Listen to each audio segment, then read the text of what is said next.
വർഷം 1987. അർജന്റീനയിലെ റൊസാരിയോ എന്നൊരു ഗ്രാമത്തിൽ ഒരു കൊച്ചു പയ്യൻ ജനിക്കുകയാണ്. സുഹൃത്തെ, കൊച്ചുനാൾ മുതൽ തന്നെ ഫുട്ബോളിനോട് ഒരു വലിയ താല്പര്യമായിരുന്നു. പക്ഷേ തൻ്റെ 10ാം വയസ്സിൽ ഗ്രോത്ത് ഡെഫിഷ്യൻസി സിൻഡ്രോം എന്ന് പറയുന്ന ഒരു വലിയ അസുഖം ഈ കുട്ടിക്ക് ഉണ്ടാവുകയാണ്.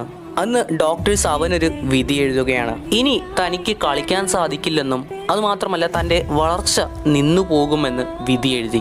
ആ പയ്യൻ തോറ്റുകൊടുക്കാൻ തയ്യാറല്ലായിരുന്നു. ജീവന് തുല്യം സ്നേഹിച്ച് ഫുട്ബോൾ എന്ന കളി കളിച്ചുകൊണ്ടിരുന്നു. തൻ്റെ കഷ്ടപ്പാടുകൾക്ക് കാലം തന്നെ ഉത്തരം നൽകി. മറഡോണയ്ക്ക് ഒരു പിൻഗാമിയുണ്ടെങ്കിൽ അത് ഈ വ്യക്തി തന്നെ. തൻ്റെ സ്വന്തം രാജ്യമായ അർജന്റീനയ്ക്ക് 2022 വേൾഡ് കപ്പ് സ്വന്തമാക്കി കൊടുത്ത വ്യക്തി.